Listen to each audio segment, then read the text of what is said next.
Hello, everybody. I'm Will. And I'm Kristen. And this is So I'm Watching the Show, your new favorite pop culture YouTube channel where we talk about movies, TV, music, and more. And as always, this is a spoiler show, so you have been warned.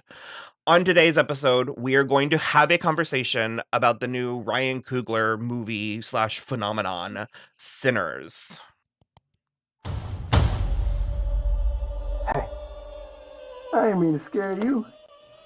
Thought y'all done forgot about me in here. Come on, open the door, let me on out of here. Stay. It's you? Of course it's me, open the door.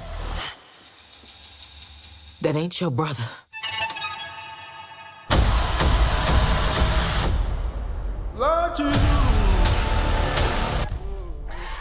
Now, you saw this in theaters. Yes. What was that like? Good. Wow. Yeah. I just watched it, so I'm a little bit flustered. And Which also, to that point, if you want to watch it, watch it. I was going to say, if you want to watch along with us, you can head on over to our Patreon at patreon.com/soimwatching the show. Join the $3 watcher tier. It's like not a reacty. Like we also just watched Final Destination Bloodlines, Yeah. and that's a lot more like ooh ah. This is just a good movie. Yeah, it's like it's more of a watch along with us. Yeah. Like queue up your copy, queue up our video, and then just vibe. I was torn because when we were done, you were like, "Do you want to talk about it?" And I was like, "Yeah, but I don't want to because I kind of want to sit with it a little bit more." Yeah. But also, I was like, I definitely have things to say, and I feel like the movie certainly deserves to be talked about, and I know that there's a lot of people that would be curious. Like a lot of our like watchers want to know. Yeah. So I'm kind of blown away. Yeah. I didn't really know anything about it. I knew a couple That's little better. things. Yeah. Because that was part of it. Mm-hmm. Like easily 30-40% of it was just actually figuring out. Because the couple of things I heard about it, I was sort of like, I don't know how these things are going to mesh. Yeah. Like, what is it gonna be like? And wow. Did you have anything that you wanted to start with, or? I just think it was like great all around. Yes, I do. I have a couple criticisms. I think it takes too long at the beginning to get going. I like the buildup. I like that there is buildup. I don't think there needs to be 40 minutes of buildup. So I'm also in the process of watching Andor, which you guys watched when it aired, and you even covered it, and I'm just now getting to it, and I'm really enjoying it. But kind of the first thing out of my mouth is I'm like, it's kind of boring. Yeah. And I think that sounds like such a harsh criticism. That sounds like such a harsh dig. Yeah. But also, so what? Yeah. Deal with it. So it's a little boring. Grow up. Yeah. Like, I don't know. It's mood, it's atmosphere, it's for tension, it's character introducing, it's character building, it's world. Absolutely. Like I think that there's an acclimation period where it there was something about it, like I was saying, like going into it where I was like, what is this gonna be like? And there was something about that first hour where I'm like, let's find out. Yeah. Like I said to you about like 2/3 of the way through the movie, because there's a handful of times, especially during the more vampire-y, like the more tropey parts, where I would just kind of like, Yeah. People are comparing it a lot to From Dusk Till Dawn. I haven't seen Me that. neither, but I like. Does that need to go on the? We love vampires conceptually. Yeah. And that's like one of the most fun games about vampire media is like how vampire-y is it going to be? Like what rules are we going to play by? And I like how, because sometimes it's almost like a checklist. Yeah. Like sometimes it's like right out of the gate, it's one of the first things that the movie wants you to be like, these rules apply, these rules don't, like in a very meta way. And that's almost part of the movie is figuring out. And so what works. Yeah. I said to you, I was like, I knew there were vampires in it. I didn't know it was a vampire movie. Yeah. I kind of love that. Yeah. And I like that it was about multiple things. I love the time period. The 30s. I love the like even just, I mean, it is textbook. It's like symbolism 101, but like the racial dynamics, the way that it was like the way that it's subverting certain tropes, but then leaning into some other things. And I love how you have like, there's the North and South dichotomy. There's like you have the like, obviously the Black people, you have the Asian people, you have the white people. And even within those groups, there's like, differences.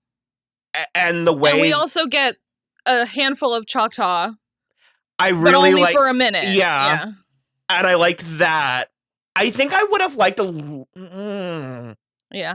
It's tough. I think I would have liked a little bit more of them, but also I don't know that this story. I preferred it that they were smart enough to turn around and get the fuck out of Dodge. They were like, okay, well, the sun's going down. Good luck. Godspeed. Yeah. But even just that, no, because again, with like the location, with the setting, because it's Mississippi. Yeah. Because there was a lot. Annie was Louisiana. There was like a lot of like hoodoo, voodoo, bayou. Well, it's all her. The same. I'm aware of the area, but it's like they even make a comment about how they're like, oh well, the natives aren't around anymore, like they're not in this part, and so in that regard, I like that their presence is there, but it was very peripheral. I didn't know how mystical it was going to be. Yeah, I love that it was, then they gave it all to Annie. That all the mysticism was like. Was with Annie. Sure. But I mean, even like the music stuff, like I think that's so fascinating. So who is the Jack? Who is the vampire? Yeah, Remick. Jack O'Connell. He was fantastic. Yeah. So Remick was there for Sammy? Yes. He was like drawn to Sammy because Sammy's like actually magic with his like gift of music. Yeah. Because it goes with the opening where they had that like opening where it's like in multiple cultures. Cultures. There's like these beliefs about people who have like the gift of song. Yeah. And like even just the juxtaposition, or not juxtapositions, but like the comparing it to like church music and then like the African and like the bayou and stuff. But where did he come from? Do we know where Remick came from? Ireland. Okay. Yeah. But like what was the origin of his vampire?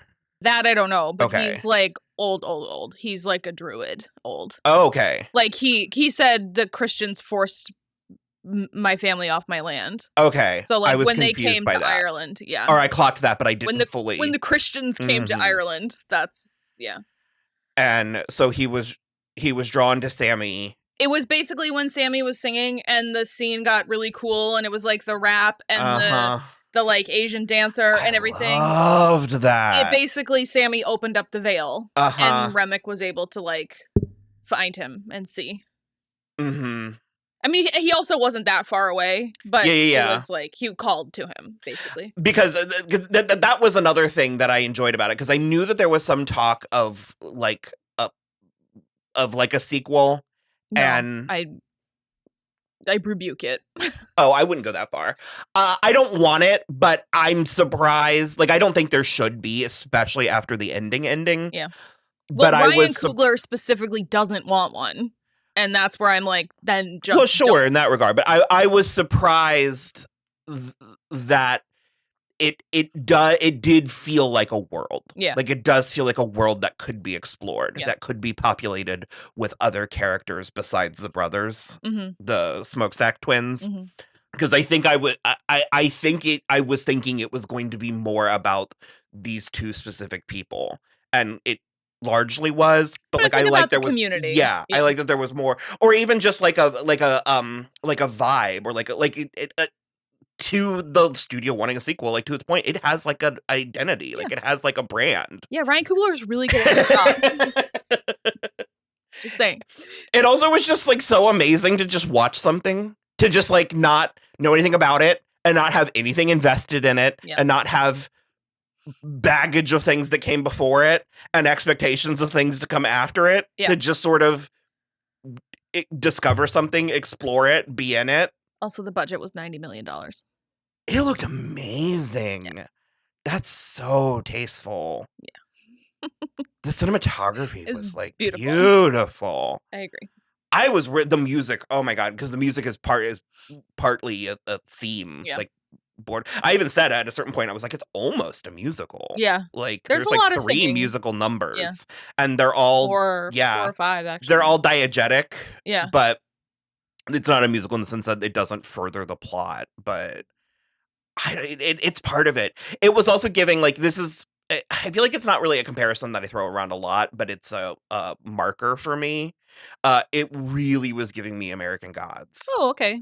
Like borderline spiritual, like, and it we're in such a artistic drought, especially when as far as cinema goes. Yeah.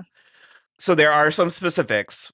Again, I feel like I'm talking a lot. Granted, I'm the one that just You're the one that just watched it. So you're a lot. I'm trying to not bulldoze, but I'm very impressed. I went in with like high expectations, like set expectations, and it met and mostly surpassed all of them. Michael B. Jordan is so good. He's so good. He's so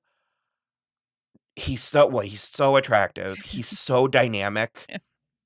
I want to watch it again, period. Yeah. But I did have a slightly hard time distinguishing between the two brothers. Stack wears red and Smoke wears blue. I think it was just largely because I wasn't in my head. Like I was just sort of letting it wash over me. I bet you the second time I would be more like, okay. Will said the same thing, and I was like, they're literally color coded. Like, yeah, but I wasn't paying attention to that part. Well, yeah. I should have noticed because the first time we see them, it's very like the red and the blue is very distinguished. Yeah. Well, it's because Stack was with the Italians and Smoke was with the Irish, and that's why they're dressed like with the different hats, and that's why they're dressed the way they are. And also, it's like Stack is with Haley Steinfeld and Smoke is with Wumi Masaku. So. Well, and it's like I know that's there. Like that's not a criticism or a flaw of the movie. It's a comment to my only having watched it once and trying to just enjoy it versus trying to like diagram it or dissect it in my head. But because you told me about like halfway through where you were like, he was with the Irish, he was with the Italians. That's where like the wine and the beer. And so I was like, oh, okay. It's like really good because I didn't totally recognize it at first. I just was like, oh, they like, working in Chicago. They got a bunch of stuff, came back. They wanted to open this thing, whatever. But it was like not actually until Mary was like, you think I don't know what you've been doing up there? You've got Italian wine and Irish beer. You were playing both sides. Are they going to come down here looking for you? Like, what do you think? You were screwing them both over, making them think it was each other, but they're going to realize at some point. That's one of those details, though, where it's like I would only pick up on that like a third time. Yeah. It was kind of like the third time that I watched season 1 of Game of Thrones, and I was like, oh, I now understand what all of these words mean. I get it. Because you know how it is. Sometimes your eyes glaze over. I also saw a lot of stuff on the internet about it, so it's like, this isn't all my take. I'm always asking for more like identity and stuff like that, but it's like I'm always asking for more fantasy or more whimsy, or I'm like, I don't know, spin a yarn, like take me on a journey. A yarn was spun. We can't not say that. I was kind of blown away. Like I said, I mean, it was the differences between the music. Like you said, the one where Sammy was playing, the one with Jamie Lawson as Perline. This is mark my words, this is one of those moments where I saw someone and was like, who is that? Yeah. Like, she steps on screen and I was like, who is that? Yeah. She was my girl through the movie. I thought she was amazing. Her, like, musical number, I was like, especially because I did remember how the movie opened with Sammy, like, showing up at the church. So I was pretty sure that we were dealing with not quite a suicide mission, but I was like, there's gonna be one survivor.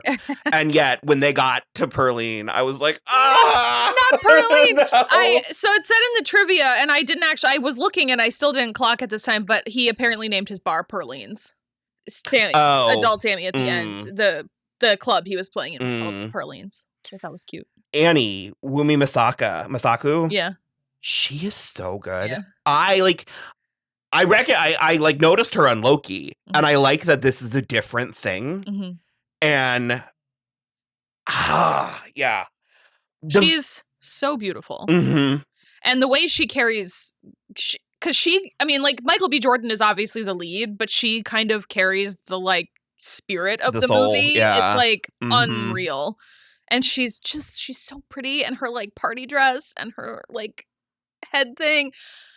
The baby's breath at the end. Oh my God, she's so stunning in that vision. All white and the baby's breath, it's beautiful. Even just that whole thing with like the Klansmen and that plot, how they handled that whole thing, it for me that's up there with like Inglourious Bastards. I was gonna say this. Were you really? Yeah. Where I was like, that's a talent. Yeah. To make that subject matter thrilling and in also like a hilarious. Like the both the scene where they were acquiring the you said it was a slaughterhouse, I guess. Well, it was a sawmill. That's the word. I couldn't remember. But he called it. They were like, "This is a killing floor," because it was once they like realized that they were like once all the vampires were there and they were like, the clan's gonna come in the morning and kill you. It's wild that the vampires were like a fluke. Like, yeah, kind of. But yeah, it was like it's clear that the clan had done this before, and that's what's like really interesting. And to have those scenes be so funny and so because it's also so cathartic. Just watching Michael B. Jordan just absolutely decimate, just like totally take down like 30 Klansmen who are trying but it's also like, to kill him. They are very obviously a threat, but it's like after doing that whole night and with how heavy the entire movie was, and I'm it was sort of like, he's a what sniper. Are you punks? He's got a Tommy gun. Like you're not getting out of this alive. It's like it's very cathartic. It's very good to watch. It's very, especially with Hogwood, who's the last one, and he's like makes him give him a cigarette, and like I mean, fantastic. How do you improve upon something like that? But it is, it is like that final theater scene in Inglourious Bastards where you're like, hell yeah, let's lock them all in a room and set it on fire. Or I mean, even just like the whole movie where it's like, man, because the whole opening scene is like super tense, but it's like also Christoph Waltz's performance is so dynamic that you're sort of like enthralled, like enraptured by it. I was really blown away. This is quite the turn from Haley Steinfeld. Yeah. A pretty ballsy move. I don't know if I mean, she pulled it off. She certainly did. I would have been afraid. I would have been like, are you sure? Are you sure I can do this? She like was pretty adamant about it. And she like, I think through this, she was able to find out about her own heritage, which like helped inform. I know that she has both Filipino and Black. Yeah. So she was pretty into it. I mean, she did amazing. She's been, I mean, Will and I think when we were early dating, we saw True Grit in the theater, and he was like, who's that girl? She's gonna be something. And sure enough. I'm trying to think. I liked Grace and Bo. Yeah. I was sad when Bo went out. Yeah. And I like how it was handled. Like, I like how we didn't really see it happen. Yeah. And it's like, I mean, you know that he's gotten, but you don't know that he's gotten. Well, and like, I mean, he comes up while Cornbread is eating the other guy, and he's just like not doing anything. And Grace is like, he's like, he's hungry. Do you see what's happening? And he turns around and you do see blood like coming from his shoulder. But yeah. The characterization of the vampires was really good. Yeah. So this is like up there for me. Like I said, as far as vampire movies go. There's like a lot of stuff that's a lot of and I guess it was intended by Ryan Coogler, and it was like part of the reason that Delroy Lindo Slim was so excited to sign on, because it's like like Remick is not racist, and after he gets to Bert and what's her name, the wife, they are also no longer racist. So you're like, well, that's interesting. That's kind of like, okay, let's think about this for a minute. But the issue becomes, as they kill all of the black people that were in the juke joint, they all become a conglomerate. And so it's like homogenized and like, it's like not as good as you think it is. Because they're all becoming the thing that Remick is. It's not really freedom. They are acclimating to a different thing. Well, because I think that round about that time is specifically where I said to you, where I was like, I didn't realize it was going to be a vampire movie, is how seductive the vampires were. Yeah. You had that sort of like, oh, but maybe I do want to join your cult. Yeah. Like, maybe I was a little bit thrown. I was a little bit, because it actually kind of like did a like switch on me, because I was expecting more monster movie, and then it really hit me with like the seductive angle. Yeah. And then by the time that I wanted that, it came in with the monster movie, because there was the scene, I almost said something I didn't, but it was the scene with Remick and Sammy. I was like, I didn't say it, but I was like, this could have stood to be a little bit more homoerotic. I know that's not 100% what we're doing. And by that point, he's like terrorizing him with the fucking amazing hands. Yeah. I loved that it like kept, that was another thing about it. There was always more. Yeah. But I didn't feel like I was being beaten over the head with it. Yeah, he just like, I liked how he kept such a sure, sturdy hand. He continued to get more grotesque, like the closer or like the farther it went, and I appreciated that. That was interesting to me. And like the fact that they could fly, and we like we see it, but we're still really only getting glimpses of it. And it was very old school Hollywood monster, where it's like, don't show too much. Yep. Yeah. Loved that. Love the use of color. It's like weirdly warm. And like, because all of like the juke scenes are like, they're like golden, like they're like glowing. There's a painting that was like the inspiration called the Sugar Shack. You can get the idea. Yeah. I saw this a lot when it like came out. It was like the inspiration for all the dance sequences. And so that's where I say, where it's like, no, I don't like want us, like I don't want Sinners 2. But I do want to spend more time in the world. Like I'm in that like season 1 of True Blood where I'm like, well, what else is there? Yeah. Like I want to know more. I want to go with the Choctaw. I want to like, are there werewolves? Can we get like what's going on in Europe? Because like you said, he came like, I don't know. I do. I want more. I'm sorry. And I mean, and I'm sure we'll get it. I mean, from Ryan Coogler, like he'll make more content, like more stuff. Yeah. That won't be like I don't think we're gonna get a sequel, but I was really blown away. I really liked it. Me too. I also really liked the credits tag.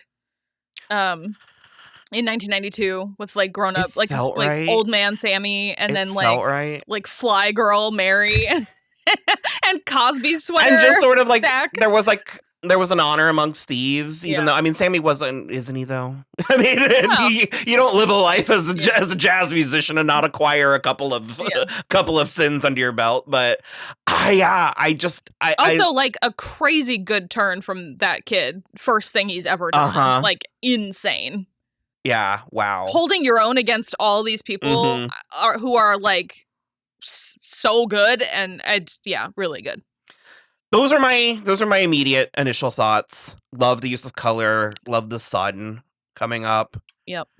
Yeah, I was really, really blown away. And again, like I said, especially in this climate, in this day and age, and it's nice to just watch something. Yeah. It's nice to actually just be sort of reminded this is why we do what we do. Yep. And I loved it. So, okay. Well, that was our conversation. Like I said, you can head on over to the Patreon and watch along with us and check out a few other things. We've got Gilded Age Season 3 coming your way. Superman, Fantastic Four this summer. Probably Jurassic World. In some capacity. So, yeah, like and subscribe. That part. I keep meaning to lead with that because we're trying to get more subscribers. And apparently you have to tell people that. So, just do it. Yeah. And, bye.